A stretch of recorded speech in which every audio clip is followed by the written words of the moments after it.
the door behind me.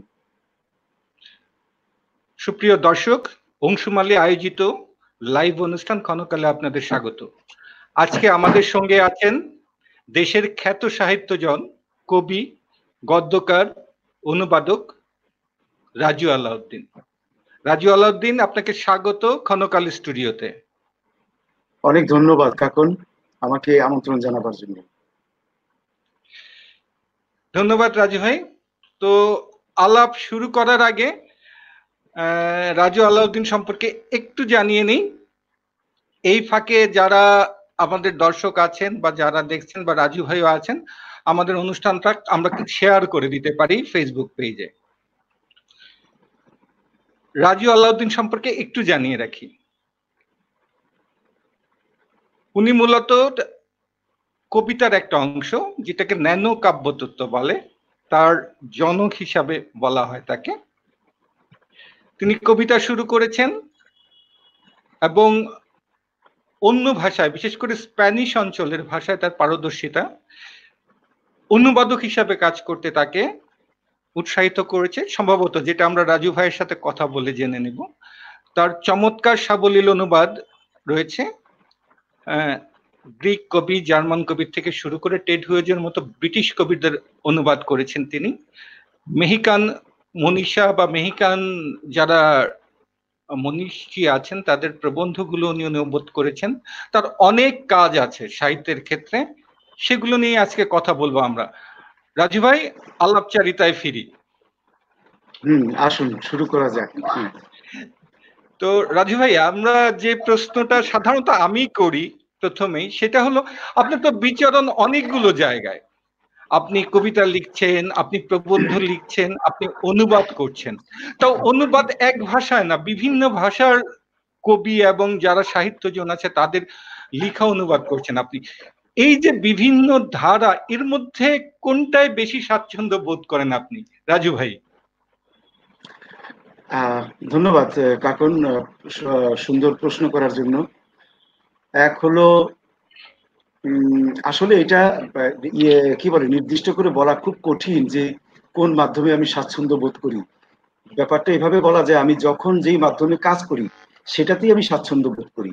বিষয়টা এমন যে যখন কবিতা লিখি তখন মনে হয় এটাই আমার মাধ্যম, যখন প্রবন্ধ লিখি তখন মনে হয় এটাও আমার মাধ্যম, কিংবা যখন অনুবাদ করি তখন সেটাও আমার মাধ্যম। আমি তিনটাতেই স্বাচ্ছন্দ্য বোধ করি। এটা অনেকটা আপনার 3 সন্তান যদি থাকে তাহলে 3 সন্তানকে আপনি বাবা হিসেবে একই রকম ভাবে আপনি দেখেন, তাই না? তো আমার ক্ষেত্রেও তাই। তবে এই এই 3টি মাধ্যমেই প্রধানত আমি কাজ করি।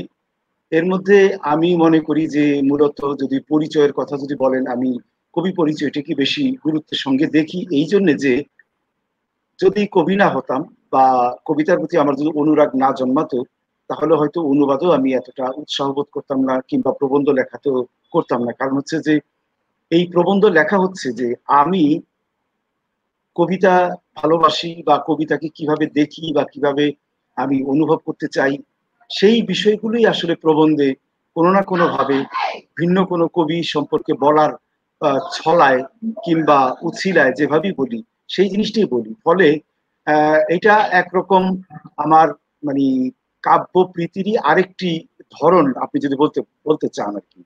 একইভাবে যখন অনুবাদ করি সেই অনুবাদও আসলে মূলত অনুবাদ আমি কবিতাই বেশি করেছি।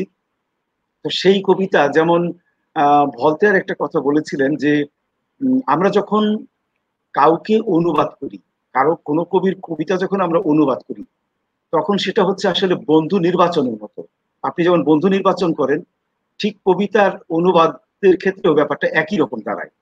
তো ফলে আপনি মানে আমি ব্যক্তিগতভাবে কবিতা থেকে অন্য বিভাগগুলোকে আলাদা করে আমি দেখতে পারি না। এটা হচ্ছে আমার প্রাথমিক উপলব্ধি আর কি। ফলে তিনটাতেই আমি স্বাচ্ছন্দ্য বোধ করি, যেহেতু এর কেন্দ্রে আমার মূল অনুভূতিটা হচ্ছে কাব্যের অনুভূতি।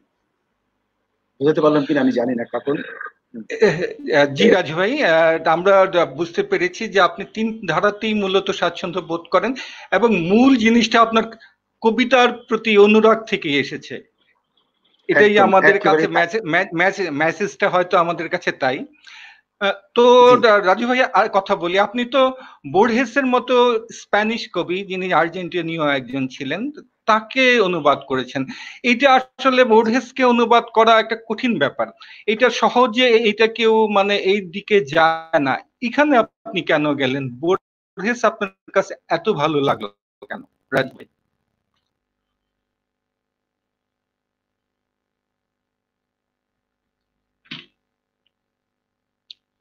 হ্যালো রাজু ভাই, হ্যালো রাজু ভাই, সংযোগটা কি আপনার কেটে গেল কিনা? আমরা আপনাকে পাচ্ছি না। রাজু ভাই, আপনি কি আরেকবার কেটে দিয়ে ঢুকবেন? আমরা কিন্তু পাচ্ছি না আপনাকে রাজু ভাই।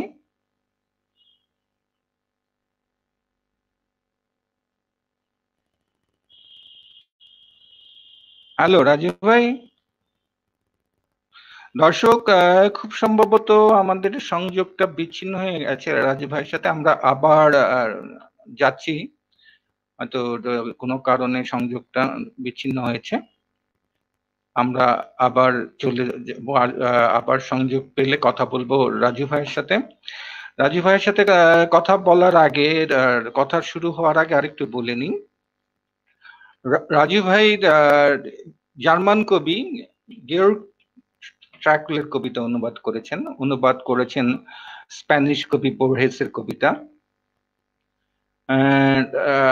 গ্রিক কবি কনস্টান্টিন কাভাভির কবিতা উনি অনুবাদ করেছেন, লেখাও অনুবাদ করেছেন। উনার অনুবাদের জায়গাগুলো অনেক বড়, মূলত অনেক অনেক ক্ষেত্রে তিনি অনুবাদের জায়গাগুলো অনুবাদ করেছেন। অনেকগুলো অনুবাদ তার অনুদিত কাব্যগ্রন্থের মধ্যে আছে গের্গ ট্র্যাকুলের কবিতা, কাভাবির কবিতা, এবং ব্রিটিশ কবি যাকে বিতর্কিত কবি বলা হয়, টেড হিউজ, টেড হিউজের মতো কবিতাও উনি অনুবাদ করেছেন এবং অনুবাদ গ্রন্থ তার আছে।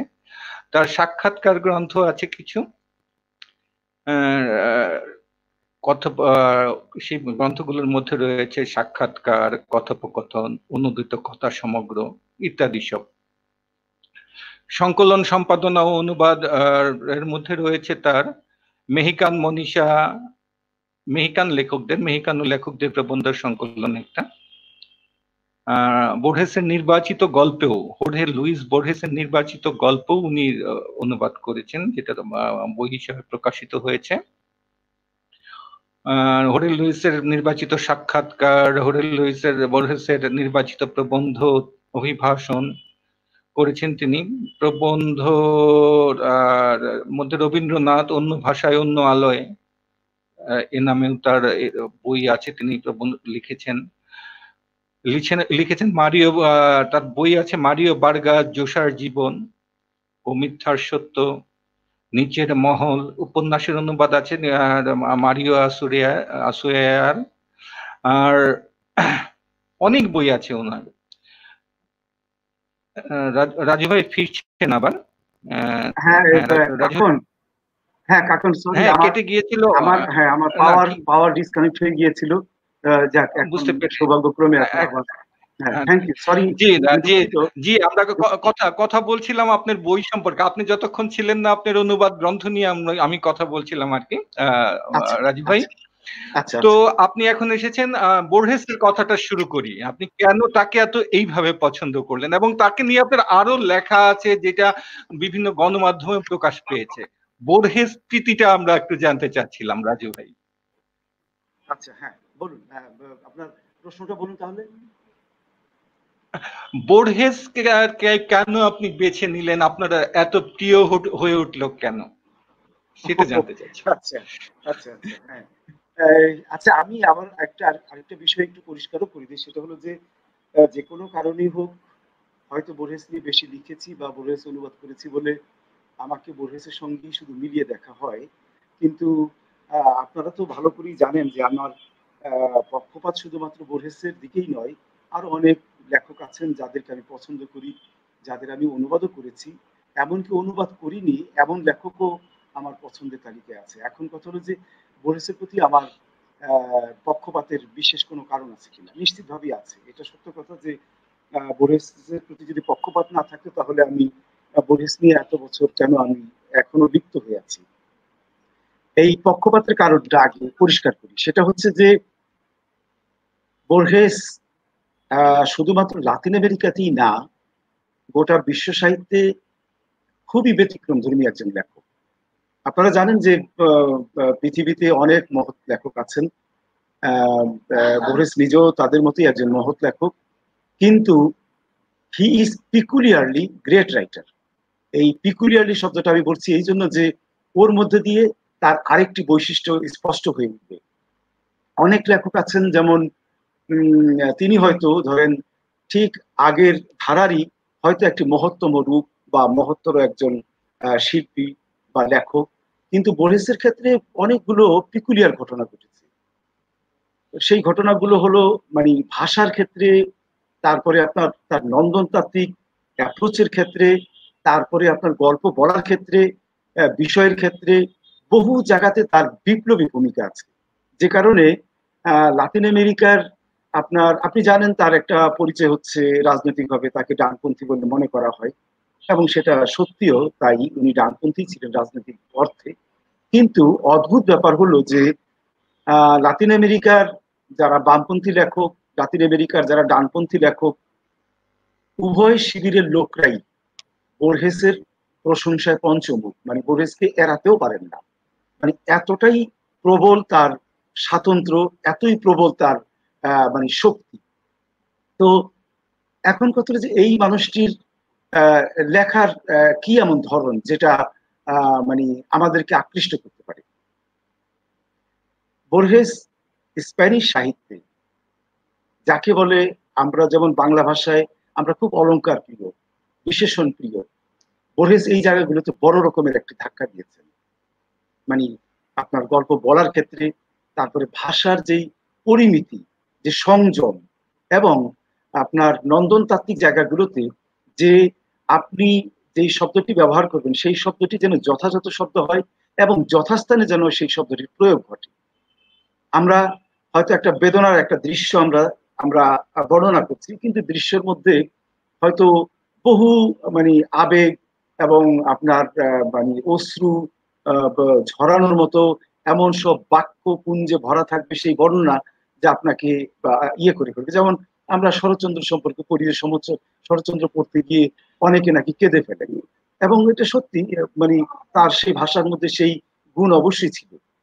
কিন্তু যদি আপনি আবার অন্য আরেকজন লেখক বাংলা ভাষারই, সেটা দেখবেন আবার অন্যরকম, মানে বোরহেসের সঙ্গে শরৎচন্দ্রের সঙ্গে মিলবে না।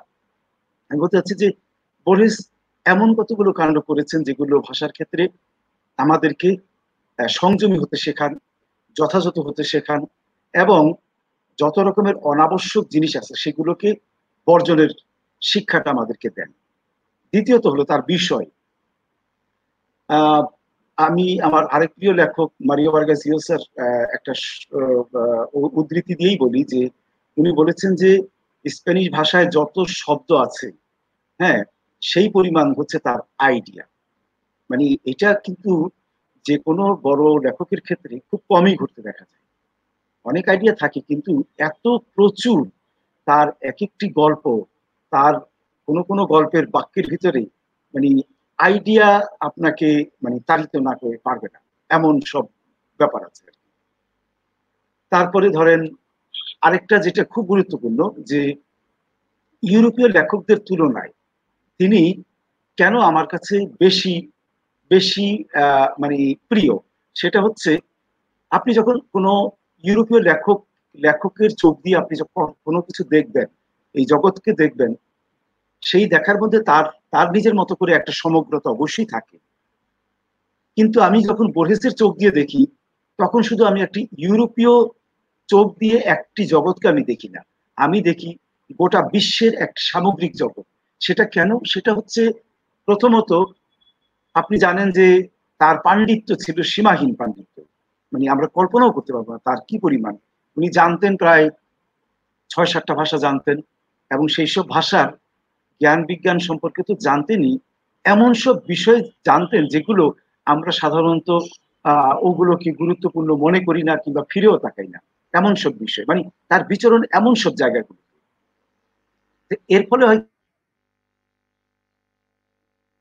লেখেন কিংবা প্রবন্ধ লেখেন কিংবা কোনো বিষয়ের লেকচার দেন, তখন আমরা একটা সামগ্রিক জগৎকে আমরা দেখতে পাই, যেটা আপনি তো উনি যখন, জি বলুন। এইখানে একটু বলি, বোর্হেসের যে বৈচিত্র্য, এটাই কি মূলত বোর্হেসকে আপনার কাছে বিশেষ করে তুলেছিল রাজু ভাই? হ্যাঁ, বৈচিত্র্য তো একটা অবশ্যই একটা ঘটনা। আরেকটা যেটা আমি মনে করবো যে মানে অনেক বেশি গ্লোবালি দেখার যে ধরন, মানে আপনি দেখবেন যে একজন ইউরোপিয়ান লেখক ও প্রাচ্য সম্পর্কে হয়তো সে তেমন কোনো জানেই না কিছু, দূর প্রাচ্য সম্পর্কে, ভারত সম্পর্কে, ঠিক আছে, সে তার নিজের মতো করে একটা ইউরোপীয় একটা দৃষ্টিভঙ্গি সে দাঁড় করায়, ঠিক আছে। কিন্তু বোরেসের ক্ষেত্রে যেটা হয় সেটা হলো যে, যেমন আদারনেস, যেই আদারনেসে আমরা বলি যে অপর জাতি, অপর সংস্কৃতি, অপর ভাষা, অপর সাহিত্য, এই আদারের প্রতি কিন্তু ইউরোপীয়দের আপনি তেমন কোনো ইয়ে পাবেন না, মানে সংযুক্তি আপনি পাবেন না, যেটা লাতিন আমেরিকান লেখকদের ক্ষেত্রে সাংঘাতিক ভাবে আছে, যেটা বোরেসের মধ্যে আছে। বোরেস ভারত সম্পর্কে জানেন, মধ্যপ্রাচ্য সম্পর্কে জানেন, মানে শুধুমাত্র জানেন না, এই জানাগুলো তার জ্ঞানের ক্ষেত্রে উনি মানে প্রয়োগ করেন, এবং জ্ঞানের ক্ষেত্রে আমরা সেগুলো দেখতে পাই। সেটা কি আমি বলছিলাম যে যেমন উনি সরি আহ, ও ওনাকে ধরেন ওর নাম কি, মিগেল আনেল আস্তুরিয়াস, গুয়াতেমালার এক বিখ্যাত লেখক, তিনিও খুব বড় লেখক, নোবেল পুরস্কার পেয়েছিলেন কত সালে যেন এই মনে নেই। তিনি অভিযোগ করেছিলেন যে বোরিস হচ্ছেন একজন ইউরোপীয় ঘরানার লেখক। তো এটার কারণ হলো যে বোরিসের লেখায় প্রচুর ইউরোপীয় লেখকদের রেফারেন্স আসে, এবং অনেক বিষয় যেগুলো ইউরোপীয় বিষয় এগুলো নিয়ে উনি লেখেন। এর ফলে তাকে মনে হয়েছে যে উনি ইউরোপীয় লেখক। কিন্তু বোর্হেস নিজে বলেছেন যে আমি ওনার আর্জেন্টিনার মানুষদের সম্পর্কে বলেছিলেন, যে এই কথাটা একই সঙ্গে তার নিজের লেখার ক্ষেত্রেও ঘটে, সেটা হচ্ছে যে আমরা আর্জেন্টিনীয়রা, ইউরোপীয়রা যতটা ইউরোপীয় হতে পারে আমরা তার চেয়ে বেশি ইউরোপীয় হতে পারি। এর মানে হচ্ছে যে সে বলেছিল যে আমরা আর্জেন্টাইন, আমরা যা চাই তাই হতে পারি। ঠিক বোরেস, আমি বলবো ঠিক সেটাই হয়েছে। মানে আপনি তাকে একজন ইউরোপিয়ান বলতে পারবেন, আপনি তাকে একজন আর্জেন্টাইন বলতে পারবেন, আপনি তাকে একজন ওরিয়েন্টাল বলতে পারবেন, মানে তার আয়তনটা এতটাই বিশাল। তো এরকম একজন লেখককে আপনি ভালো না বেশি পারবেন না, এটা হচ্ছে তার প্রতি আমার পক্ষপাতের অন্যতম একটা কারণ। রাজু ভাইয়া, কবিতার দিকে আসি, একটু কবিতার কথা বলি। আপনি গ্রিক কবি কনস্টান্টিন কাভাবি, জি, হ্যাঁ, এই জি সময়, কাভাফির, হ্যাঁ, হ্যাঁ কাভাবির এত আগের একজন কবির জি, অনুবাদ আপনি করলেন। জি, এটার নাম, কাভাবির নামই কিন্তু আমাদের সাহিত্য জগতের অনেকেই জানেন না যে কাভাবি নামে কোনো কবি আছেন, গ্রিক কোনো কবি আছেন। তো এই যে জি। একেবারে গ্রিক সাহিত্যের গোড়ার দিকের যে আপনার এই অনুবাদ, এইটা কেন? এবং কাভাবির অনুবাদ থেকে আমরা একটু শুনতেও চাই, আপনার কাছে একটু পাঠটাও শুনতে চাই রাজীব আচ্ছা, ভাই। ওকে। এক হলো আমি কাবাফির এই বইটি বেরিয়েছিল 1992 সালে, আর এই অনুবাদগুলো সম্পন্ন হয়েছিল ধরা যাক আরো অন্তত 3-4 বছর আগে আর কি। আমি যখন কাবাফি অনুবাদ শুরু করেছিলাম তখন আসলে কাবাফির হয়তো একটা দুটো কবিতা বা 3-4টা কবিতা এর আগে কেউ না কেউ অনুবাদ করেছিলেন, কিন্তু নিশ্চিতভাবেই যেটা আমি বলতে পারি সেটা হলো যে কাবাফির কবিতার কোনো বই তখনো পর্যন্ত বেরোয়নি। এবং আমার বইটি যখন বেরোলো তারও বেশ কয়েক বছর পরে আমি জানলাম, বইটি আমি এখনো দেখিনি, সেটা হলো যে কি বলে, পুষ্কর দাস আমার খুব প্রিয় একজন লেখক, প্রিয় অনুবাদকও আমি বলবো, পুষ্কর দাসের অনুবাদে অনেক বছর পরে কাবাফির কবিতার একটি বই বেরিয়েছিল। এখন কথা হলো যে কাবাফি কেন আমি আকৃষ্ট হয়েছিলাম সেটা আসলে বলা উচিত। সেটা হলো যে আপনি জানেন যে আমাদের সাহিত্যের যে জ্ঞানের যেই পরিমণ্ডলটা তৈরি হয়ে আছে, বিশেষ করে অনুবাদকদের মাধ্যমে, বুদ্ধদেব বসুর মাধ্যমে, আরো বহু সুধীন দত্তের মাধ্যমে, কিংবা আরো বহু লেখকদের মাধ্যমে, অনুবাদকদের মাধ্যমে বিদেশি সাহিত্য সম্পর্কে আমাদের যে জ্ঞানের পরিমণ্ডল, সেই জায়গাতে কিন্তু আপনি আধুনিক গ্রিক সাহিত্যের উপস্থিতি আপনি প্রায় দেখতেই পাবেন না। বুদ্ধদেব বসু জার্মান সাহিত্য অনুবাদ করেছেন, ফরাসি সাহিত্য অনুবাদ করেছেন আধুনিক পর্বের, কিন্তু গ্রিক সাহিত্য নিয়ে ওনার কোনো আগ্রহ রাজীব ছিল ভাই, বলে আমার আমি মনে হয় না। আমি আমি আমি এই জায়গায় একটু আসি। আধুনিক গ্রিক সাহিত্যের যেটা কাভাবিকে জি, আমার মনে হয় যে প্রাচীন গ্রিকের ধারাবাহিকতায় আসা একজন কবি। আসলে হ্যাঁ, গ্রিকরা বোধহয় প্রাচীনত্বের দিকেই বেশি গ্রিক মিথোলজি, যেটা মিথোলজি নির্ভর, যে গ্রিকদের গ্রিক মিথোলজি কিন্তু তাদের কাব্য এবং সাহিত্যের মূল জায়গাটা। কাভাবি কিন্তু সেই প্রাচীন ধারার থেকেই আসা। রাজু ভাই কি হ্যাঁ বলেন? অবশ্যই, হ্যাঁ অবশ্যই, কারণ হচ্ছে তার তার বেশিরভাগ কবিতাই হচ্ছে যেটাকে বলে, তার কবিতা তো মূলত অ্যানেকডোটাল, অ্যানেকডোটাল মানে ঘটনা নির্ভর, এবং সেই ঘটনাগুলো হচ্ছে হয় পৌরাণিক ঘটনা অথবা ঐতিহাসিক ঘটনা। এবং বিশেষ করেই হচ্ছে মানে গ্রিক যেই ঐতিহাসিক ঘটনাবলী বা চরিত্র কিংবা রোমান, এইসব ঘটনাগুলোই হচ্ছে তার কবিতার প্রধান বিষয়বস্তু আর কি। তো সেদিক থেকে আপনি বলতেই পারেন যে উনি সেই প্রাচীন ঘটনার এক ইয়ের হচ্ছে রূপকার, বা তার এক কাব্যিক উপস্থাপন ঘটেছে কাবাফির মাধ্যমে। কিন্তু মূলত উনি একজন আধুনিক কবি, আধুনিক আহ, উম,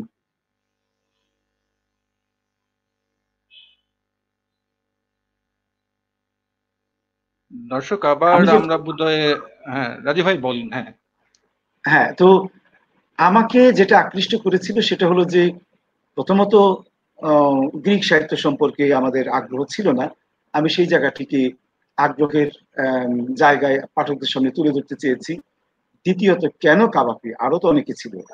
কাবাফি, আপনি জানেন যে যদি আধুনিক কবিতার যদি প্রথম 5-6 বা গত 19 শতকের 20 শতকের প্রথম 5-6 জন সেরা কবির কথা যদি আপনি বলেন, হয়তো আরেকটু তালিকা একটু লম্বাও হতে পারে, কিন্তু ইউরোপীয় 5-6 জন কবিদের মধ্যে তিনি একজন।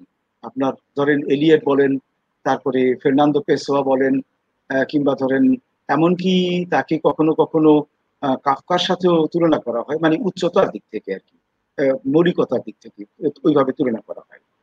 তো এই কবি সম্পর্কে আমার মনে হয়েছিল যে আমাদের জানা উচিত এই জন্য যে আমরা যখনই আসলে বড় কোনো আইডিয়ার সঙ্গে আমরা যুক্ত হব, তখন আসলে আমাদের চিন্তার দরজাগুলো খুলে যায়, এবং আমরা আরো বড় পরিসরে ভাববার মতো সুযোগগুলো আমরা পাবো।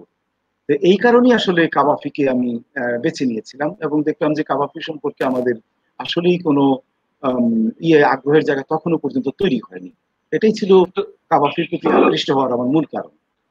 রাজু ভাই, তাহলে কাভাবির থেকে আমরা একটু শুনে নিই, একটু, আচ্ছা যদি আচ্ছা, ঠিক সম্ভব আছে, আমি হয়। একটু, হ্যাঁ আমি বইটা নিয়ে আসি, 1 মিনিট। আচ্ছা আচ্ছা আচ্ছা।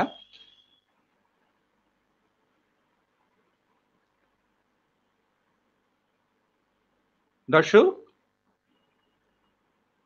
কাভাবির অনুবাদ আমাদের দেশে খুবই কম হয়েছে, এবং কাভাবি সম্পর্কে জানার ক্ষেত্রেও আমাদের অনেক, মানে যেখানে বলা যায় অক্ষমতা বলতে পারি, বা না জানাটা থেকে রয়ে গেছে।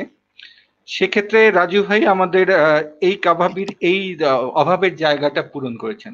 রাজু ভাই এসেছেন, শুনি রাজু ভাইয়ের কাছ থেকে। এটা ছিল সেই বই, আমি, হ্যাঁ দেখতে পাচ্ছেন বোধহয়, কাবাফির কবিতা বেরিয়েছিল সিপি কাভাবির কবিতা। 1992 সালে। আহ,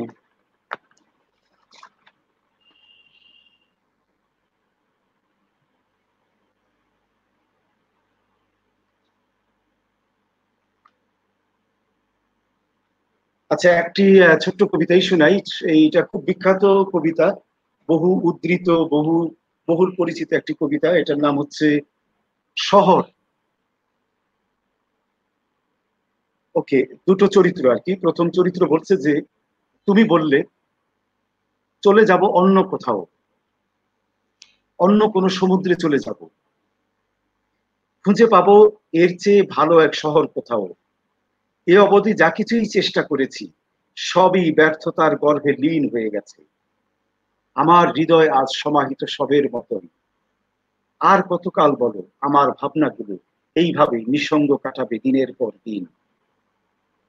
কোন দিকে ফেরাবে দৃষ্টি, যেদিকে তাকাই শুধু ধুধু, দেখি এই জীবনেরই অমাময়ী সর্বনাশ চারিদিকে ছড়ানো ছিটানো।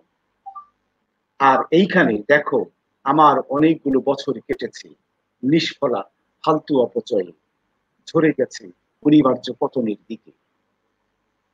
এটার উত্তর দিচ্ছে, তুমি নতুন কোনো জায়গা খুঁজে পাবে না কখনো, কিংবা অন্য এক সমুদ্র। এ শহরই সর্বত্র তোমার অনুগামী হবে। একই প্রতিবেশে আর একই রাস্তায় তুমি ধীরে ধীরে বয়স্ক হবে। প্রায় একই বাড়িতে তুমি কাটাবে সারাটি জীবন। সর্বদাই এরকম শহরের দেখা পাবে তুমি। ভেবো না অন্য কোথাও যেতে পারবে। তোমার জন্য কোনো জাহাজ নেই, কোনো রাস্তাও নেই। যেমন এই ক্ষুদ্র কোণে তুমি তোমার জীবন ধ্বংস করেছো, তেমনি তুমি সমগ্র চরাচরে বিনষ্ট করেছো তাকে। চমৎকার এটা রাজু ভাই, কি সহজ কথা আর কি গভীর অভিব্যক্তি। সহজ একদম কথা এবং গভীর, সহজ কথা এবং গভীর অভিব্যক্তি যখন মেলে সেই লেখাটাই সার্থক হয়ে ওঠে। এবং সেই একদমই তাই। ধারায় বলতে গেলে কাভাবি সেই ধারারই কবি, এবং অনুবাদক হিসাবেও আমাদের রাজি আলাউদ্দিন সার্থক। এবং কাভাবির যে ধন্যবাদ। মূল চিন্তা যে লেখনির ধারা, সেই ধারাটাকে রাজু ভাই ধরে রাখতে পেরেছেন, এখানেই রাজু ভাইয়ের সার্থকতা। তো রাজু ভাই অনেক আপনি তো ধন্যবাদ। রাজু ভাই আপনি তো টেড হিউজের কবিতা অনুবাদ হ্যাঁ, করেছেন। জি টেড জি টেড জি টেড হিউজ কবি হিসাবে একজন বিতর্কিত মানুষ। আচ্ছা হ্যাঁ, আচ্ছা, কিরকম বলুন তো। তার প্রেমিকা সিলভিয়া প্লাথের যে ব্যাপারটা, সেই সিলভিয়া প্লাথ নিয়ে যে ঘটনাটা তাকে একসময় বিতর্কিত করে তুলেছিল। অবশ্যই, এটা ঠিক। হ্যাঁ, জি এবং সে তার সিলভিয়া প্লাথ আত্মহত্যা করেছিলেন। এই ক্ষেত্রে জি। দোষটা দেওয়া হয় টেড হিউজকে। তো হুম হুম। এমন একজন মানুষের কবিতা নিয়ে কেন আপনি আগ্রহী হলেন রাজু ভাই, একটু শুনতে চাই। ওকে ওকে কাকন, বিষয়টা হচ্ছে যে, আচ্ছা দুটো বিষয়। একটা হচ্ছে যে তার স্ত্রী আত্মহত্যা করেছিলেন। অনেকে তার বিরুদ্ধে অভিযোগ করে যে এই আত্মহত্যার পেছনে তার প্ররোচনা কিংবা তাকে সেই দিকে আত্মহত্যা করতে তাকে বাধ্য করেছে, এমন মনে করেন অনেকে। আমি এই প্রশ্নটার উত্তর দেব পরে। প্রথমে আমি বলতে চাই যে টেড হিউজের কবিতা পছন্দ করার পেছনে এইসব কোনো কারণ আমার ক্ষেত্রে কাজ করেনি। কাজ করেছে মূলত কবিতাই। তার কবিতা আমি পছন্দ করতাম। এখন যদিও আমার সেই পরিমাণ মুগ্ধতা টেড হিউজের প্রতি আর নেই, কিন্তু এক সময় পাগলের মতো তার কবিতা পড়েছি, আপ্লুত হয়েছি এবং অনুবাদ করেছি। অসম্ভব রকমের প্যাশন নিয়ে আমি অনুবাদ করেছি।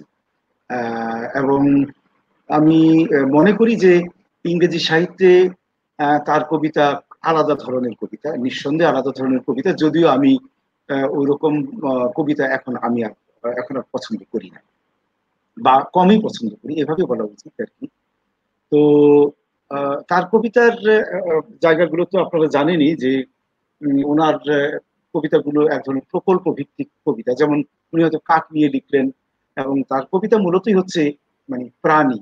তার প্রায় বেশিরভাগ কবিতাতেই কোনো না কোনো ভাবে প্রাণীর উপস্থিতি আছে, একটা যেটাকে আপনার দৃশ্যকল্প, রাজু ভাই, হ্যাঁ টেড হিউজ বোধহয় দৃশ্যকল্পটাই বেশি তার লেখাটাকে দৃশ্যকল্প বলা যায়।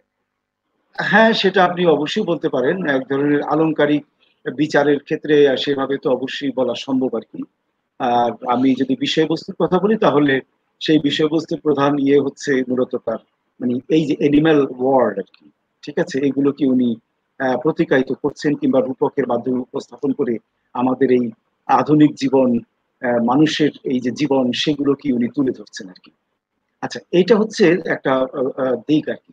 আরেকটা যেটা বললেন যে যে সিলভিয়া প্লাথ, আমি মনে করি যে এই জায়গাগুলোতে আমাদের আরেকটু ভেবে দেখার ব্যাপার আছে। সেটা হলো সিলভিয়া প্লাথ হচ্ছে কনফেশনাল ধারার কবি, এবং আপনারা ভালো করেই জানেন যে কনফেশনাল ধারার একাধিক কবি তারা সবাই আত্মহত্যা করেছেন। যেমন জন বেরিম্যান, তারপরে আপনার অ্যান সেক্সটন, তারপরে আপনার সিলভিয়া প্লাথ, এবং আরো কেউ কেউ আছেন, এই মুহূর্তে আমার মনে পড়ছে না সবার নাম। এবং আমি ইয়ের একটা অনুবাদ, একটা সাক্ষাৎকার পড়েছিলাম, সম্ভবত অ্যান সেকশনের সাক্ষাৎকার হবে। সেখানে অ্যান সেকশন বলছেন যে সিলভিয়া প্লাথের সঙ্গে যখন দেখা হতো তখন তারা আত্মহত্যা নিয়ে কথা বলতেন। মানে তাদের বলার বিষয়ের একটা মানে বিষয় ছিল আত্মহত্যা। এবং আত্মহত্যা কামিতা ইয়ের মধ্যে কিন্তু ছিল, সিলভিয়া প্লাথের মধ্যে ছিল। এখন আপনি বলতে পারেন যে টেড হিউজের সঙ্গে এরকম সংকট তৈরি না হলেও আত্মহত্যা নাও করতে পারতেন। এটা যেমন বেনিফিট অফ ডাউট হিসেবে আমরা বলতে পারি। আবার উনি যে আত্মহত্যা করবেন এটাও প্রায় অনিবার্যই ছিল, কারণ উনি ওইরকম একটি ইয়ের মধ্যেই উনি ছিলেন আর কি। এবং কোথাও কোথাও বোধহয় বলেছে কি জানি, তার তার কোনো আত্মীয় স্বজন কারোর সঙ্গে এই নিয়েও বলেছিল যে যে dying is an art, dying is an art. তো এইগুলো তো আসলে টেড হিউজের সাথে এইসব সংকট তৈরি হওয়ার বহু আগেরই ঘটনা, বহু আগের কথা।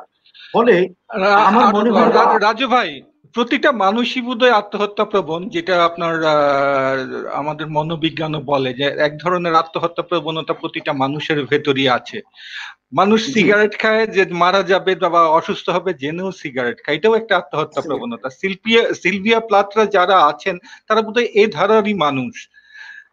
হ্যাঁ হ্যাঁ, আমারও তাই মনে হয়, আমারও তাই মনে হয়। এবং এই জন্য বেচারি টেড হিউজকে অনেক গঞ্জনা নিয়ে, অনেক নিন্দা নিয়ে মরে যেতে হয়েছে। কিন্তু আমার মনে হয় না যে এর পেছনে টেড হিউজের কেমন মানে সচেতন বা ইয়ে কোনো প্ররোচনা ছিল। এটা মিলিয়ে দেখে এই মেয়ের সঙ্গে সম্পর্কিত হয়েছে, ফলে এরকম দুয়ে দুয়ে চার মিলিয়ে, কিন্তু মানুষের জীবনের অনেক ঘটনা শুধু দুয়ে দুয়ে চার মিলিয়ে দেখতে গেলে আবার অনেক কিছু আমরা হারিয়েও ফেলবো। এটা এখানে একটা জায়গা আছে রাজু ভাই, আপনি একটা অত্যন্ত মূল্যবান কথা বলেছেন যেটা আমি ভুলে যাব, হয়তো আগে একটু সেরে নেই কথাটা। আপনি বলেছেন যে টেড হিউজের কবিতা আপনি এক সময় মানে একেবারে আপ্লুত হয়ে পড়েছেন, এবং টেড হিউজের কবিতাটাই আপনার কাছে মুখ্য বিষয় হয়ে দাঁড়িয়েছে, তার ব্যক্তিগত জীবন নয় বা তার কিছু নাই। কিন্তু আপনি কি খেয়াল করেছেন যে আমাদের দেশে যে একটা প্রবণতা গড়ে উঠেছে যে আমরা তার একজনের কর্মটাকে চিন্তা না করে তার দর্শন, তার রাজনীতি, তার ব্যক্তিগত জীবনগুলো টেনে আনি। এই ক্ষেত্রে যে আপনার চিন্তার সাথে আমাদের দেশীয় চিন্তার একটা বিভেদ রয়েছে কিনা রাজু ভাই? না, বিভেদ হয়তো থাকতে পারে মোটা দাগে কিংবা ইয়েতে। আমি যেটা মনে করি যে একজন লেখককে তার কর্মকাণ্ড বা রচনা দিয়ে আসলে শেষ পর্যন্ত বিচার করতে হবে। একজন লেখক ব্যক্তি জীবনে তার নানান রকম স্খলন থাকতে পারে, নানান রকম রাজনৈতিক স্খলন থাকতে পারে, বিভিন্ন রকম থাকতে পারে, কিন্তু আমাদের ভুলে গেলে চলবে না যে একজন লেখক শেষ পর্যন্ত তার লেখার কারণেই হয় বেঁচে থাকেন অথবা মরে যান, এর বাইরে সম্ভব না আর কি। তো আরেকটা জিনিস, যদি রাজনৈতিক ব্যাপার বলেন, প্রত্যেক লেখকই রাজনীতিক। একসময় বলা হতো যে যে উনি অ্যাপলিটিক্যাল, মানে রাজনীতি নিরপেক্ষ বা রাজনীতি, আসলে কোনো লেখকের পক্ষে, কোনো শিল্পীর পক্ষেই রাজনৈতিক নিরপেক্ষ হওয়া সম্ভব নয়, সেটা হয়ও না। হতে পারে উনি মানুষের পক্ষেই বোধহয় সম্ভব না রাজু ভাই, না রাজনীতি নিরপেক্ষ। হ্যাঁ ঠিক তাই, আসলে কোনো না কোনো ভাবে তার কোনো একটি রাজনৈতিক পক্ষপাত প্রতিফলিত হবেই তার লেখায়। সেটা সেটা খুব চড়া রঙে হতে পারে, সেটা খুব হালকা রঙে হতে পারে, কিন্তু সেটা হবেই, এর থেকে কোনো অন্যথা নেই। কারণ একজন লেখক তো তার সমাজ, সময়, এর ভিতর দিয়ে তো সে বড় হয়ে ওঠে, এগুলোর প্রতিফলন তো থাকবেই, এর তো অসম্ভব না, তাই না?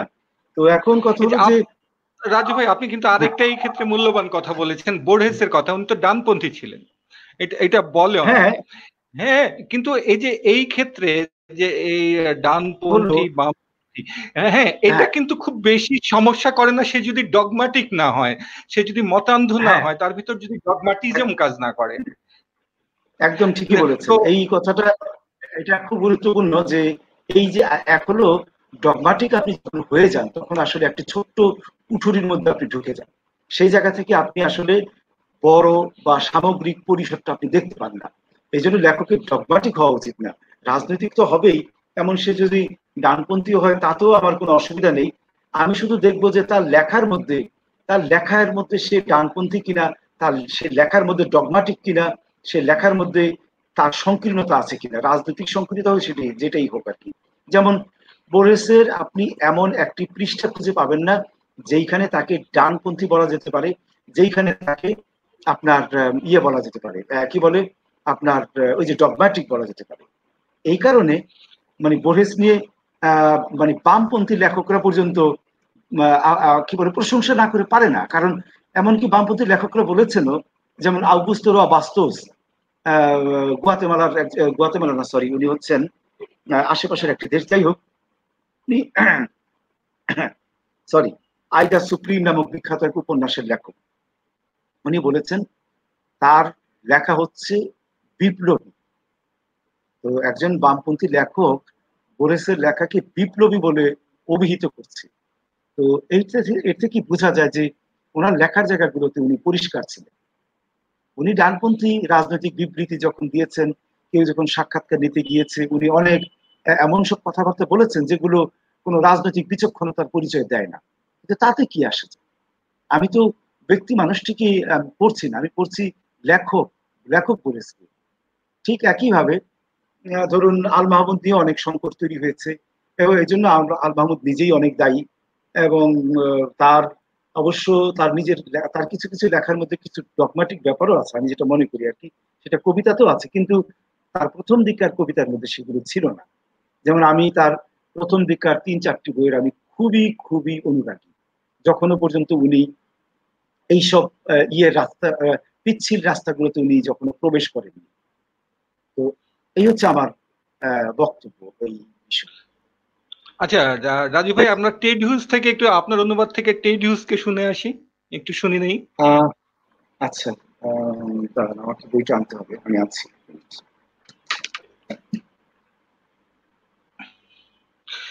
টেড হিউজকে নিয়ে অনেক কথা আছে। ব্রিটিশ কবি টেড হিউজ অনেক বিতর্ক আছে, যে বিতর্ক উঠেছিল।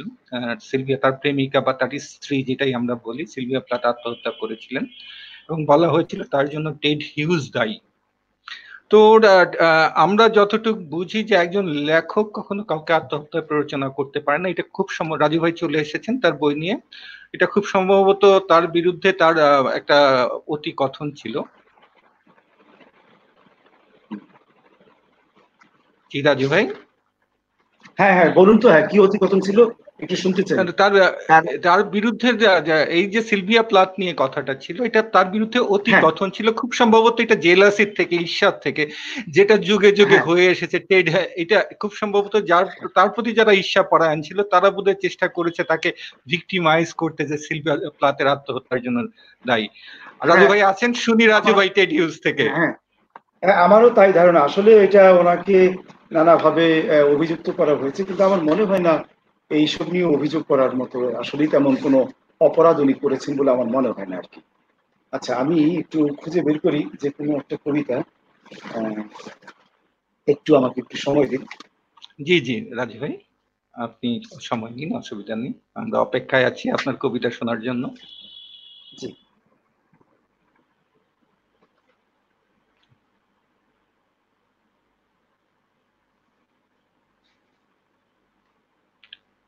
দর্শক, আমরা এখন শুনবো, হ্যাঁ, আমরা শুনছি রাজু ভাইকে টেড হিউজ থেকে। কবিতার শিরোনাম হচ্ছে ফার্ন। ওই যে এক ধরনের গাছ আছে না, ফার্ন। আচ্ছা, এখানে ফার্নের পাতা মেরে ধরে একটি ইশারা, দিক নির্দেশকের মতো, যার গান এক্ষুনি স্তব্ধ হয়ে যাবে, এবং নীরবতার কেবল একটি স্বর, যাতে রাশভারী চালে নেচে ওঠে বিশ্ব চরাচর। ইঁদুরের কান তার তুলে ধরে নিজের একিন, পূর্ণনাভ মেলে ধরে আপনার বিভা, আর অক্ষিপর জলের লাগাম দিয়ে টেনে ধরে সৃজনের রাস, এবং তাদের ভিড়ে সুগভীর নেচে ওঠে ফার। এজন্য পাহাড়ের নিচ দিয়ে আপন দেশের পানে ছুটে চলা সৈনিকের টুপির সামনে গোজা পাখির পালক। চমৎকার, টেড হিউজ তো চমৎকার এবং অনুবাদও চমৎকার। রাজু ভাই, আমরা কি আরেকটা শুনবো টেড হিউজ থেকে? হ্যাঁ, যদি আগ্রহ থাকে তাহলে আমি আরেকটা। হ্যাঁ, অবশ্যই অবশ্যই রাজু ভাই, আরেকটা শুনি আমরা টেড হিউজ থেকে। আমারও পছন্দের কবি রাজু ভাই, টেড হিউজ আমারও পছন্দের কবি। তাই না? না, আমি তাকে পছন্দ করি, এক সময় তো ভীষণ পছন্দ করতাম অবশ্যই। তো যেটা হয় সেটা হলো যে আরো নানান কবিদের সঙ্গে পরিচয় ঘটার ফলে যেটা হয় যে পাঠক হিসেবে আপনি যখন বহুগামী হবেন, মানুষ যখন বহুগামী হয়, তখন আগের প্রেমিককে ভুলে গিয়া অন্য আরেক প্রেমে গিয়ে মজে থাকে আর কি। ঠিক আছে, সেই দোষে আমিও কিছু দুষ্ট। রাজু ভাই, আমাদের সাথে আলিফ আশরাফ আছেন, উনি বলছেন ফার্ন দারুন। হ্যাঁ, ফার্ন অবশ্যই আচ্ছা দারুণ এবং অনুবাদও দারুণ। আলিফ আশরাফ, আপনি সাথে থাকুন, শুনতে থাকুন। আচ্ছা, তাকে আমরা শুনি ধন্যবাদ আরেকটা। জানাচ্ছি, তাকে ধন্যবাদ জানাচ্ছি তারিফ করার জন্য। আচ্ছা, আরেকটা হচ্ছে বিষাক্ত সাপের প্রতি ক্লিওপেট্রা উজ্জ্বল মুকুরের সামনে গিয়ে সাহসে দাঁড়াই, যে ইবলিশ আছে এতে আমার প্রাণের মতো, আমার প্রাণের মতো সে আমায় ভালোবেসেছিল, এখন আমাকে আমি খুঁজে ফিরি বিষাক্ত সাপের ভেতর, আমার হাস্য হায় নিয়ে এলো আমার বিনাশ, নীল নদ বয়ে চলে আমার ভেতরে, আমার ছড়ানো উরু ঢুকে গেছে উত্তাল ভূমধ্য সাগরে। এটা হলো মিশরের, আপনি যদি ম্যাপটা দেখবেন আর কি, ম্যাপের দেখবেন মানচিত্র, মিশরের একটা অংশ নীল নদের ভিতরে ঢুকে গেছে। ওই জিওগ্রাফিক্যাল যে জি। ভিউটা, ওইটাকে ক্লিওপেট্রার সঙ্গে তুলনা করে দেখা হচ্ছে আর কি। খুব ইন্টারেস্টিং কবিতা। নীল নদ বয়ে গেছে আমার ভেতরে, আমার ছড়ানো উরু ঢুকে গেছে উত্তাল ভূমধ্য সাগরে, মগজ লুকিয়ে থাকে ওই দূর আবিসিনিয়ায়, যেখানে পরাস্ত হলো সৈন্যবাহিনী, মরুভূমি আর নদী পুনরায় খুলে দেয় ভাঁজ, তাদের ঠিকানা পানে মনে হয় বয়ে যাবে সমুদ্র সলিল, যে সলিলে হলো চুর অ্যান্থনি পম্পে সিজার, সেই জলে আমিও যে হলাম মাতাল, শুরু হোক সাপের শাসন, মকরের মধ্য থেকে জন্ম নেয়া অর্ধ দেবতা, কুমারী তরবারি হাতে রিজু অগাস্টাস আরোহণরত, আর আমার শয্যা থেকে কেটে নিয়ে চলে গেছে বাঁকা চাঁদ নদীটি আমার, মিশরের পুঞ্জীভূত তাবৎ অতীত শহর, এবার আমাকে করো নিঃশেষে পান, অতঃপর সাঁতরে যাও আমার ত্রিভুজ থেকে একটি মাছের মতো রোম বরাবর। চমৎকার, চমৎকার। রাজু ভাই, রাজু ভাই, কবিতার থেকে একটু বেরিয়ে এসে প্রবন্ধের দিকে যাই একটু। আপনি মেহিকানদের নিশ্চিত। নিয়ে লিখেছেন, মেহিকান মনীষাদের নিয়ে প্রবন্ধর একটা অনুবাদ আছে আপনার। হ্যাঁ হ্যাঁ, হ্যাঁ, ওইটা হচ্ছে তো একটা মেক্সিকান মেক্সিকান লেখকদের প্রবন্ধের এখনো পর্যন্ত হ্যাঁ, একমাত্র সংকলন বাংলা ভাষায়। মানে লাতিন আমেরিকান লেখকদের গল্প, কবিতা, উপন্যাস এগুলো সংগ্রহ আপনি পাবেন, কিন্তু লাতিন আমেরিকান লেখকদের প্রবন্ধের সংগ্রহ কিন্তু খুব একটা নেই, এবং সেটা সেটা একটা মেক্সিকান লেখকদের অনেক, তো নেই। সেটা নিয়েই কথা জি বলছিলাম। এটা কারণ মেহিকান বা মেক্সিকান লেখকদের আমাদের আর বাংলা ভাষার প্রবন্ধ খুব বেশি নেই, যেটা আপনি শুধু একমাত্রই এটা, সেজন্য এখানে আসা। তো জি মেহিকানদের নিয়ে একটা কথা আছে, হুম, তো অক্টাভিও পাজ একটা কথা বলেছিলেন মেহিকানরা হুম, তো আসলে মনে হয় যে তারা তাদের যারা মনীষী যারা আছেন, যাদের প্রবন্ধ আছে, মেহিকানদের সংশয়বাদীও বলা যায়। তারা নিজেদের নিয়েও সন্দেহ করেন, সারা বিশ্বের নিয়েও সন্দেহ করেন। অক্টাভিও পাজের একটা কথা কথা আছে, the Mexican hmm. Seems to me to be a person who shuts himself away to protect himself. His face is a mask and he is always remote. তো এই যে ওকে, যে মেহিকান, এই মেহিকানদের নিয়ে আপনার প্রবন্ধ করার মতো আগ্রহ কেন হলো, বা এটা কেন আপনি এই জায়গাগুলোতে অনুবাদে চলে গেলেন, সাহিত্য থেকে একেবারে প্রবন্ধে কেন, এটা রাজু ভাই? এক হলো আমরা আমি আসলে যে সংস্কারগুলো তৈরি হয়ে আছে, কিংবা একটি সেট আইডিয়া যেগুলো তৈরি হয়ে আছে বিদেশিদের সম্পর্কে, বিদেশি সাহিত্য সম্পর্কে, আমি আমার আহ, লেখায়, আমার প্রতিটি অনুবাদে বা প্রবন্ধে আমি সেগুলো ভাঙার চেষ্টা করেছি। সেটা হচ্ছে এই অর্থে যে আমরা লাতিন আমেরিকান লেখক বলতেই বুঝি কবি, ঔপন্যাসিক বা এরকম কিছু, কিন্তু তাদের যে একটি প্রাবন্ধিক সত্তা যে আছে, সেই জায়গাগুলোতে আমরা কিন্তু ফিরে তাকাই না খুব একটা আর কি। আমার মনে হয়েছিল যে তাদের যে প্রবন্ধের যে শক্তি, সেই শক্তিগুলো আসলে তুলে ধরা উচিত। কারণ আপনি জানেন যে অক্টাভিও পাজ আমার আমার অসম্ভব রকমের একজন প্রিয় প্রাবন্ধিক, প্রিয় একজন সাহিত্য সমালোচক, মানে লিটারেরি ক্রিটিক বলতে যা বোঝায়। এবং লাতিন আমেরিকায় শুধুমাত্র আপনার অক্টাভিও পাজ নন, বা আমরা যেহেতু মেক্সিকান নিয়ে কথা বলছি, সে জায়গাতে সীমাবদ্ধ থাকি। এই মেক্সিকানদের মধ্যেই আপনার ধরেন ওনার নাম হচ্ছে আলফোনসো রেইয়েস, তাদের একটু আগের একজন জি লেখক। রাজু ভাই। তারপরে জি আপনার জি তারপরে আপনার কার্লোস ফুয়েন্তেস, যিনি হ্যাঁ, অক্টাভিও পাজের কার্লোস সমসাময়িক বা একটু পরের, এরাও কিন্তু প্রাবন্ধিক হিসেবে কিন্তু একটু পরের অসম্ভব রকম। অক্টাভিও পাজের পরের জেনারেশন, জি, অক্টাভিও জাস্ট পাজের পরের পরের। জেনারেশন। হ্যাঁ, পরের জেনারেশন। এই এরাও কিন্তু প্রাবন্ধিক হিসেবে কিন্তু খুবই বড় মাপের। এবং আরো আছেন, যেমন ওদের দার্শনিক আছেন, যেমন লিওপোল্দো সেয়ার লেখাও এই প্রবন্ধে আছে। লিওপোল্দো সেয়া হচ্ছেন মূলত দার্শনিক আর কি। এই দার্শনিক আছেন। তারপরে ওদের আরো, আমি ওইখানে অনেকের লেখা অন্তর্ভুক্ত করতে পারিনি, তখন জানতামও না, এখন জানি।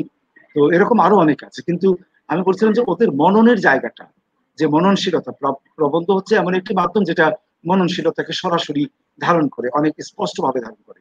আমার ইচ্ছা ছিল যে লাতিন আমেরিকান লেখকদের বা বিশেষ করে মেক্সিকান লেখকদের এই দিকগুলো আসলে তুলে ধরা উচিত, তাতে করে আমরা ওদের সম্পর্কে একটা একটা সামগ্রিক ধারণা আমরা পেতে পারি। এই কারণেই আসলে এই মেক্সিকান লেখকদের প্রবন্ধের এই সংকলনটা আমি পড়তে আগ্রহী হয়েছিলাম।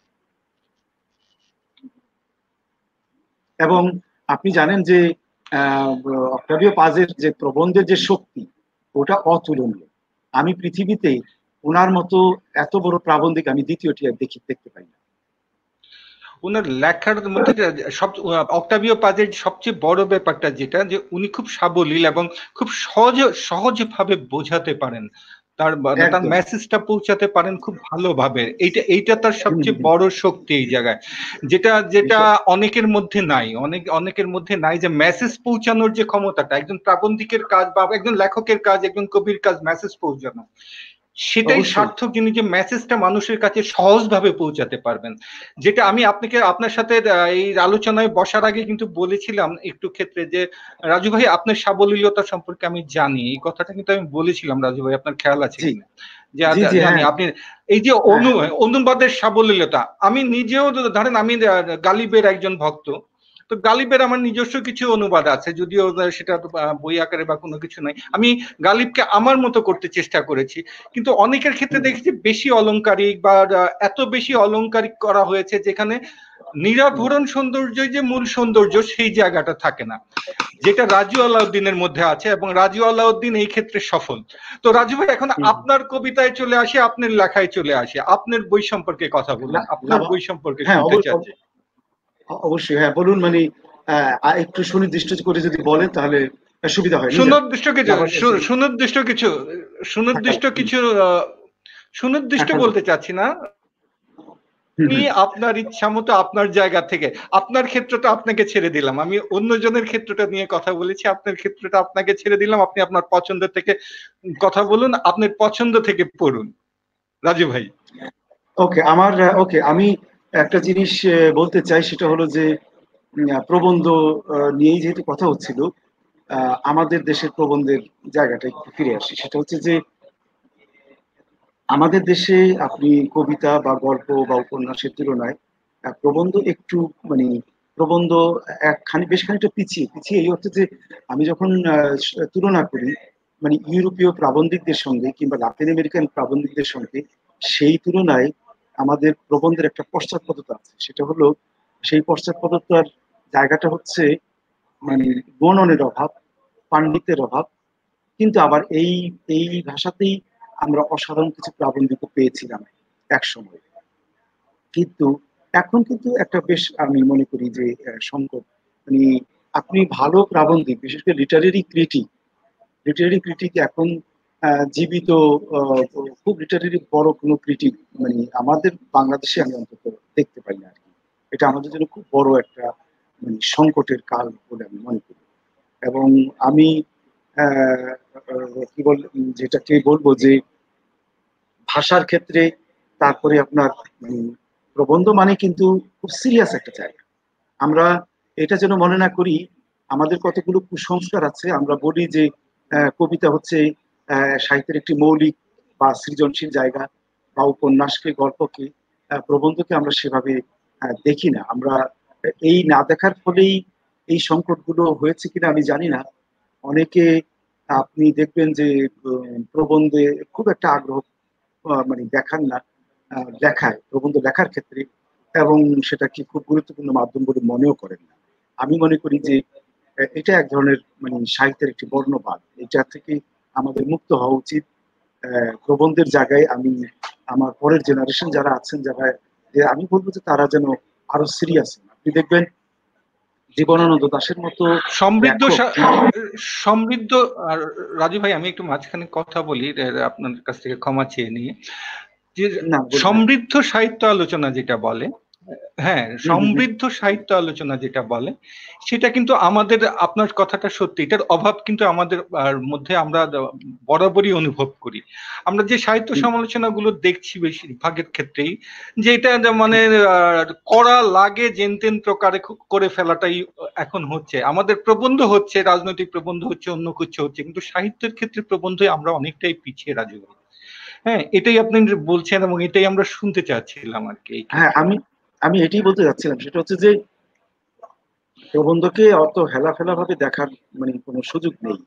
আপনি জানেন 30-এর প্রায় সব কবি তো প্রবন্ধ লিখেছেন, তাই না? এমনকি যেই জীবনানন্দ দাশের মতো কবি, এত মগ্ন, এত আপাদমস্তক একজন কবি, তিনিও কিন্তু দেখবেন বেশ অনেক প্রবন্ধ লিখেছেন। আমি সেদিন দেখলাম প্রায় তার প্রবন্ধের সংখ্যা সম্ভবত 80টির মতো। যদিও তার কবিতার তুলনায় এই সংখ্যা খুবই কম, সেই কম হওয়াই স্বাভাবিক।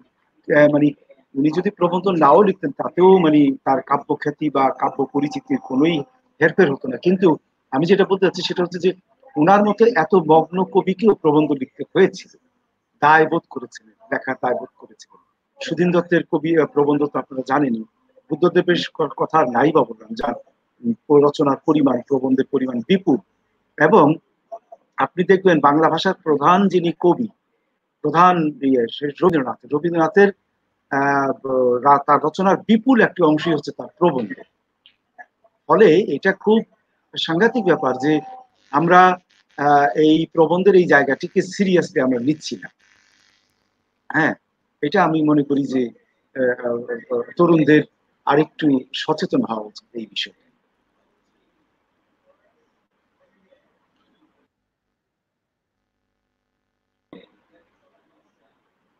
কাকন হ্যালো, আছে? হ্যাঁ, আমরা সংযোগটা বিচ্ছিন্ন হয়ে গেছিল খুব সম্ভবত। হ্যাঁ, হ্যাঁ, আমি না ঠিক আছি আছে। রাজু ভাই। জি, জি। হ্যাঁ, সংযোগটা বিচ্ছিন্ন হয়ে গেছিল দর্শক, আমরা দুঃখিত কারিগরি বা নেটওয়ার্কের জন্য। আবার ফিরে আসছি রাজু ভাইয়ের কাছে। রাজু ভাই, রাজু ভাই শুনছি জি, আমরা। হ্যাঁ। তো আমি হ্যাঁ রাজু ভাই, কি আমরা বলে, শুনছি শুনছি হ্যাঁ, শুনছি। তো আমার প্রবন্ধ আমার খুব প্রিয় একটি মাধ্যম।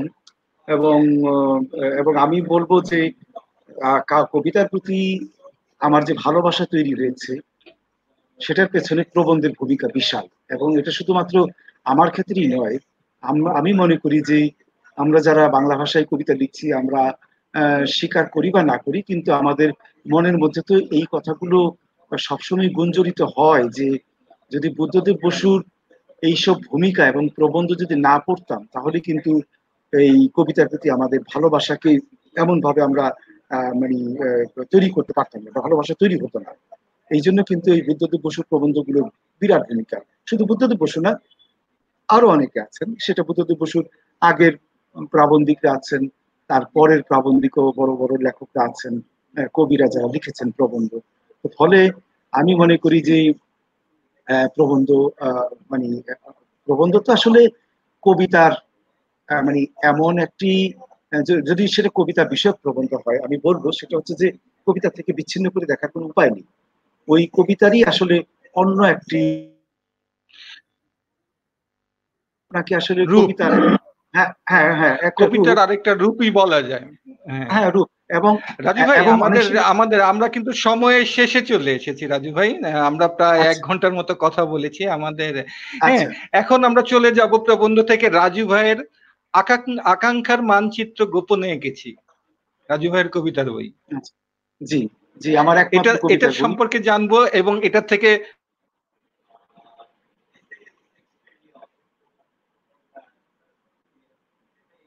হ্যাঁ কাকন,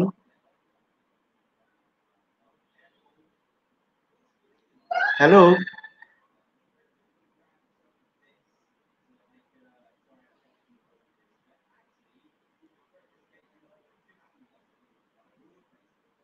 হ্যালো, কাকুন আছেন? হ্যালো,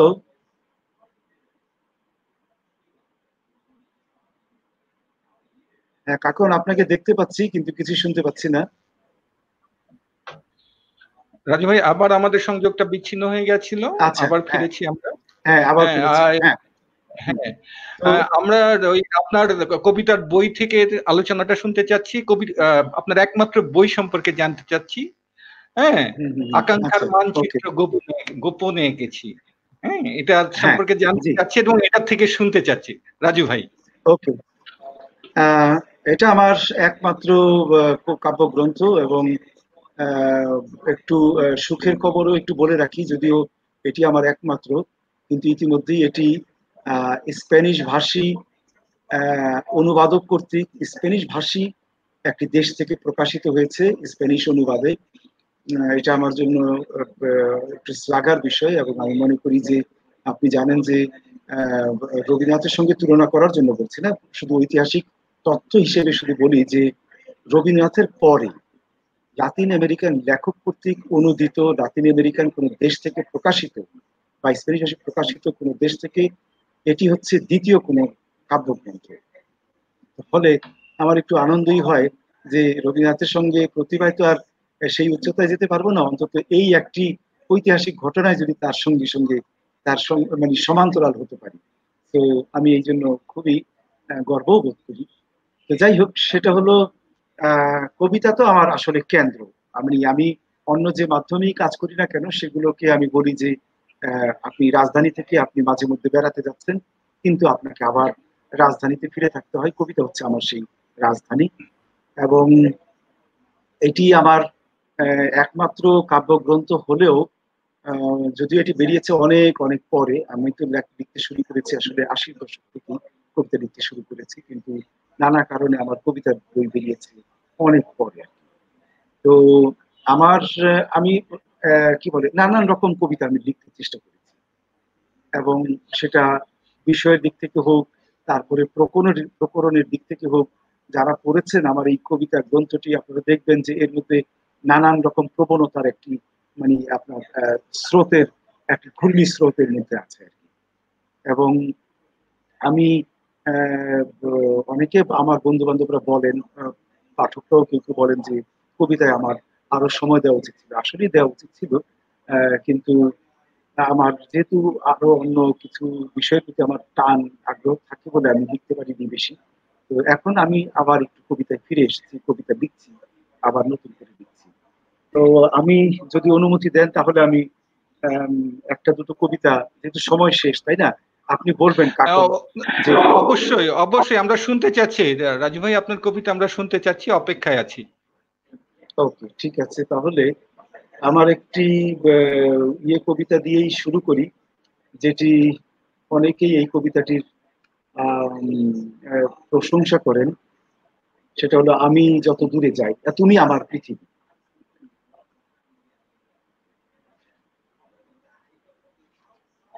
এই কবিতাটা লিখেছিলাম, আমি তো 99 সালে দেশের বাইরে চলে গিয়েছিলাম, মেক্সিকোতে আমি 10 বছর ছিলাম। মেক্সিকো পৌঁছাবার 1-2 মাসের মাথায় আমি এই কবিতাটি লিখেছিলাম। তুমি আমার পৃথিবী, আমি যত দূরে যাই আমার জন্মভূমি তত বেশি বড় হতে থাকে। মিগেল জানতে চায় কোথায় তোমার দেশ। বাংলাদেশ শুনোনি কখনো? না, কখনোই নয়। কোথায় দেশ? ভারতের কাছে। ও তাই বলো। আমি যত দূরে যাই আমার জন্মভূমি তত বেশি বড় হতে থাকে। একদিন মারিয়ানা জানতে চেয়েছে কোথায় তোমার দেশ। একই কথা বললাম তাকে। লজ্জিত জানালো সে, হ্যাঁ, ভারতের কথা আমি শুনেছি, যদিও জানি না আসলে ঠিক কোথায় এ দেশ। এশিয়ার কথা তুমি শুনোনি কখনো? ও তাই বলে। বাংলাদেশ তবে সেই এশিয়ার কাছে? ঠিক তাই। যদি আমি কোনোদিন আরো দূরে চলে যাই, ধরা যাক মঙ্গল গ্রহে, তখন সেখানকার কেউ যদি জানতে চায়, হেই, কোথায় তোমার দেশ, আমি তো এসেছি দূর সবুজে আচ্ছাদিত পৃথিবী নামক এক গোলাকার গ্রহভূমি থেকে। সেখানে এশিয়া নামে বড় এক মহাদেশ আছে, সেই মহাদেশে আছে ভারত ভূমি। আর সেই ভারতেরই কাছে সমুদ্র তনয়া হলো আমার স্বদেশ।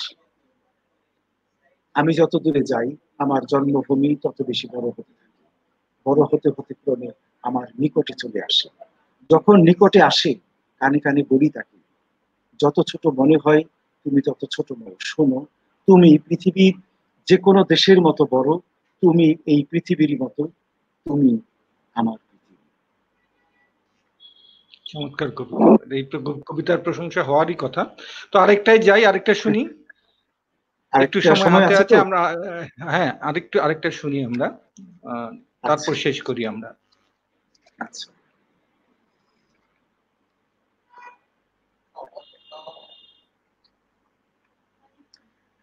এটা গান নিয়ে একটা কবিতা, গানের ব্যাপারে আমি ভীষণ রকমের আর কি, মানে কখনো কখনো মনে হয়েছিল যে যদি লেখক না হতাম তাহলে আমি হয়তো মানে গায়ক হতে চাইতাম, পারিনি শেষ পর্যন্ত, কিন্তু গানের অভিজ্ঞতা রয়ে গেছে আমার ভিতরে। এই কবিতার নাম হচ্ছে নিখিল মঞ্জুরি। মহামান্য সুরের স্রোতে শরীর ভেসে যায়, হৃদয় আমার ব্যস্ততায় নিখিল পরিক্রমায়, ভূমণ্ডলের বস্তুরা কি পাখায় নিরভর, এমন করে বাজালো সুর কোন সে জাদুকর, শরীর ছুঁয়ে শরীর ছেনে হৃদয় বলাৎকার, করছে মহামান্য সুরের অখিল টঙ্কার। সময় হলো নৌকো আর আকাশ হলো পার, আমরা তাতে কাটিয়ে দেব চিরদিনের কাল। আজকে ক্যাসেট থেকে পড়ছে ঝরে নবম সিম্ফনি, আহা পিতৃভূমি আজকে নিখিল জগৎ আমার প্রাসাদ হয়ে ভাসে, বেদনা সব উৎস বলে মেতেছে উল্লাসে, শ্রোতাকে আজ সৃষ্টি ছুঁয়ে করল রূপান্তরী, আজকে আমি নতুন রাগ নিখিল মঞ্জুরি। ধন্যবাদ কাকু। ধন্যবাদ রাজু ভাই আপনাকে দীর্ঘ সময় আমাদের দেওয়ার জন্য। এখন শেষ মুহূর্তে আপনি যদি অংশুমালীর দর্শক শ্রোতাদের উদ্দেশ্যে কিছু বলতে চান রাজু ভাই, আমরা একটু শুনতে চাচ্ছি শেষটা আর কি, আমরা তারপর শেষ করব আপনার এই কথার মধ্য দিয়ে। দর্শকদের শ্রোতাদের উদ্দেশ্যে জি রাজু ভাই। ওকে, এখনো আমি কৃতজ্ঞতা জানাই এরই মধ্যে যারা দেখেছেন বা দেখছেন, তারা তাদের মূল্যবান সময় ব্যয় করেছেন আমার মতো একজন গৌণ লেখকের কথা শুনবার জন্য, এই জন্য আমি কৃতজ্ঞতা জানাই। আর কৃতজ্ঞতা জানাই অংশুমানীকে, কাকন আপনাকে, এবং জুবায়ের জুবায়ের সন্দীরকে আমার কৃতজ্ঞতা জানাই আমাকে আহ, এই শ্রোতা এবং দর্শকদের মাঝে কিছু বলবার সুযোগ করে দেওয়ার জন্য। আর আরেকটা যেটা আমি বলবো যে মানুষকে সাহিত্যের সঙ্গে মানে যুক্ত থাকা, যুক্ত করা, এটি খুব গুরুত্বপূর্ণ একটি কাজ আমাদের আজকের এই সময় বড়, কারণ মানুষ যখন ধীরে ধীরে আপনার সেটা প্রযুক্তির বিকাশের কারণেই হোক আরো নানান রকম কারণেই হোক, আমরা ভিজুয়াল ইয়ের দিকে আমরা অনেক বেশি আকৃষ্ট হয়েছি, এবং আমি সেটাকে দোষেরও মনে করি না, কিন্তু একটা ভারসাম্য যেন আমাদের থাকে, আমরা যেন মানে বর্ণ নির্ভর সংস্কৃতি থেকে পুরোপুরি যেন দূরে সরে না যাই, মানে পাঠ যেন আমাদের সঙ্গী থাকে, কারণ পাঠের কোনো বিকল্প নেই, এবং পাঠ আমাদেরকে আহ, সৃজনশীল, আমাদের কল্পনা মনীষা, আমাদের চিন্তাকে অনেক অনেক বেশি উস্কে দেয়। ফলে আমি সবাইকে বলবো পাঠের সঙ্গে থাকুন, সাহিত্যের সঙ্গে থাকুন, কবিতার সঙ্গে থাকুন, এটাই হচ্ছে আপনাদের কাছে আমার মিনতি। ধন্যবাদ রাজু আলাউদ্দিন, রাজু ভাই। রাজু ভাইয়ের দেশ বড় হয়ে যাওয়া মানে পুরোটা পৃথিবী আমার দেশ, ব্রহ্মাণ্ডই আমার দেশ, এই কথার সাথে এক হচ্ছেন, এক হয়ে যোগ দিয়েছেন এখন আমাদের সাথে পশ্চিমবঙ্গের খ্যাত লেখক অধীর বিশ্বাস। বলছেন গোটা পৃথিবী আমার দেশ, আল্লাহর জমিতে আমি। হ্যাঁ, রাজু ভাইও সেই কথা বলার চেষ্টা করছে, আমরাও বলার চেষ্টা করি যে পুরো বিশ্বই আমাদের। তো রাজু ভাই ধন্যবাদ আপনাকে আমাদের সাথে এতক্ষণ থাকার জন্য। দর্শক আপনারা শুনলেন রাজু আলাউদ্দিনকে, জানলেন রাজু আলাউদ্দিন সম্পর্কে। আমাদের বাংলা সাহিত্যের বিশেষ করে অনুবাদ সাহিত্যে যারা খুব ভালো কাজ করেছেন তাদের মধ্যে আমাদের রাজু আলাউদ্দিনের নামটা অবশ্যই নিতে হবে। আমরা চেষ্টা করেছি তার সাথে আপনাদের পরিচয় করে দিতে। আর অংশমূলক কাজটাই এটা, বাংলা সাহিত্য বাংলা ভাষা নিয়ে যারা কাজ করছেন তাদের সাথে সারা বিশ্বের সাথে পরিচয় করিয়ে দেওয়া, সারা বিশ্ব সাহিত্যের সাথে একটা যোগাযোগ স্থাপন করাটাই অংশুমালির কাজ। এবং সেই কাজটা রাজু আলাউদ্দিনও করছেন, একেবারে স্প্যানিশ থেকে গ্রিক কবি থেকে ব্রিটিশ কবি সাহিত্যিক প্রাবন্ধিকদের এবং মেহিকান বা মেক্সিকান তাদের অনুবাদ করে আমাদের সাথে পরিচয় করিয়ে দেওয়ার কাজটা করছেন। বাংলা ভাষায় আমরা যারা আছি তাদের সাথে, যে কাজটা অংশুমালিও করছে। দর্শক, অংশুমালির সাথে এতক্ষণ থাকার জন্য আপনাদের ধন্যবাদ। আর শেষ করার আগে বলবো, এখন আমাদের করোনা কাল চলছে, এই মহামারীর সময় আপনারা অন্তত মাস্ক পরুন, সামাজিক ও শারীরিক দূরত্ব বজায় রাখুন, নিজে সুস্থ রাখুন, পরিবারকে সুস্থ রাখুন, আমাদেরকে সবাইকে সুস্থ রাখার চেষ্টা করুন। আমাদের সম্মিলিত প্রচেষ্টাতেই আমরা এই মহামারী থেকে কেটে উঠবো, এই আশা নিয়েই শেষ করছি। ধন্যবাদ সবাইকে, ভালো থাকবেন। ধন্যবাদ কাকন, এবং ধন্যবাদ দর্শক শ্রোতাদেরকে। জি রাজীব ভাই, আমরা বিদায় নিচ্ছি।